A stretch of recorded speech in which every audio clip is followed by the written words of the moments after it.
نوجوان محمد بن مرسل سعودی عرب کے شہر نجران کے رہنے والے تھے۔ معمولی سی تلخی کے باعث ان کے ہاتھ سے ان کے ایک کزن کا قتل ہوا۔ ان کو جیل ہو گئی۔ جیل میں کچھ عرصہ گزارنے کے بعد عدالت نے قصاص میں ان کی گردن اڑانے کا حکم سنا دیا۔ البتہ شرعی طور پر مقتول کے ورثاء کے پاس دیت لینے یا فی سبیل اللہ معاف کرنے کا اختیار بھی تھا۔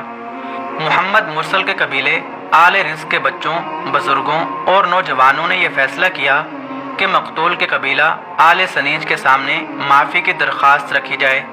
وہ چاہیں تو دیت لیں، وہ چاہیں تو معاف کریں۔ یہ درخواست رکھنے کا جو انداز تھا یہ اتنا منفرد تھا، یہ اتنی عاجزی اور فریاد لیے تھا کہ پورے عرب میڈیا کا یہ موضوع بن گیا۔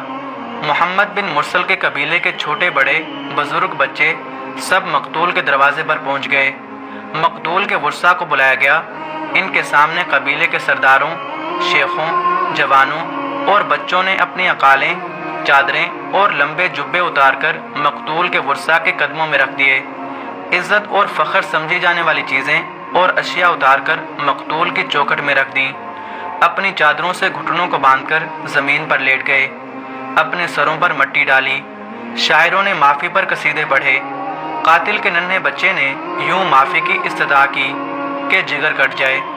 جو اور جتنی چاہیے دیت کی پیشکش کی گئی۔ پورا سعودی عرب بول پڑا کہ معاف کیا جانا چاہیے۔